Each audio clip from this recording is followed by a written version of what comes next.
Friends, good morning అందరికీ. నేను చేయాల్సిన వీడియో నిన్న వేరే టాపిక్ ఉండడం వల్ల ఇది చేయలేకపోయాను. టాపిక్ ఈజ్ పింగళ వెంకయ్య గారు, మన తెలుగుడు అనమాట. బట్లపెనమనూరు, మచిలీపట్నం, మోవా డివిజన్లో జన్మించారు. ఈయన ఎందుకు చెప్తున్నానంటే, పింగళ వెంకయ్య స్వతంత్ర సమరయోధుడు అండ్ భారత జాతీయ పథక రూపకర్త. 1916లో భారతదేశానికి ఒక భారత జాతీయ పథకం ఆయన ఆంగ్ల గ్రంథం రచించాడనమాట. అండ్ ఈయన lecturer, Arthur, geologist, ఎడ్యుకేషనలిస్టు, అగ్రికల్చరిస్టు and పాలిజోటు.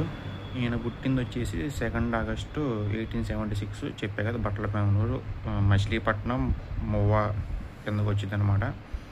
And చనిపోయింది వచ్చేసి విజయవాడలో చనిపోయారు. 4th జూలై 1963లో చనిపోయారు అనమాట. ఆ వీడియో కూడా నేను చేయాల్సింది, కానీ మిస్ అయినట్టుంది అయితే పోయిన మంత్. సరే, ఇప్పుడైతే నిన్న చేయాల్సిన వీడియో అనమాట. ఎగ్జాక్ట్లీ నిన్న వీడియో టాపిక్ దొరకపోవడం, టైం దొరకడం చేయలేదు. సో ఈయన India national flag, tricolour flag ఉంది కదా, దానికి ఫస్ట్ రూపకర్త చేసింది ఈయన అనమాట, పింగళ వెంకయ్య గారు. సో మన ఇండియాకి ఫస్ట్ ట్రైకలర్ ఫ్లాగ్ రావాలని చెప్పిన వాళ్ళలో మన తెలుగు ఆయన అనమాట. ఈయన తెలిసిందే, మచిలీపట్నం అంటే కృష్ణా డిస్టిక్ట్, ఇప్పుడంటే డిస్టిక్స్ మార్చారులేండి. అండ్ విజయవాడ కూడా ఇప్పుడు ఇంటర్ డిస్ట్రిక్ట్ అయింది, ముందు కృష్ణా డిస్ట్రిక్టే. అదనమాట మన తెలుగువాడుగా ఈ ట్రైకలర్ ఫ్లాగ్ అప్పుడు ఇండిపెండెన్స్ టైంలో రావాలని చెప్పి ఆశించిన వాళ్ళలో ఈయన ఒకడనమాట. చనిపోయాడు 1960లో చనిపోయాడు. ఇండిపెండెన్స్ డే వచ్చినాక 16 ఇయర్స్కి.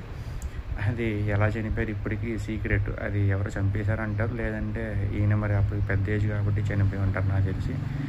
ఇది మనకైతే తెలియని మనం చెప్పకూడదు అవసరం లేదు కాంట్రవర్షియల్లోకి.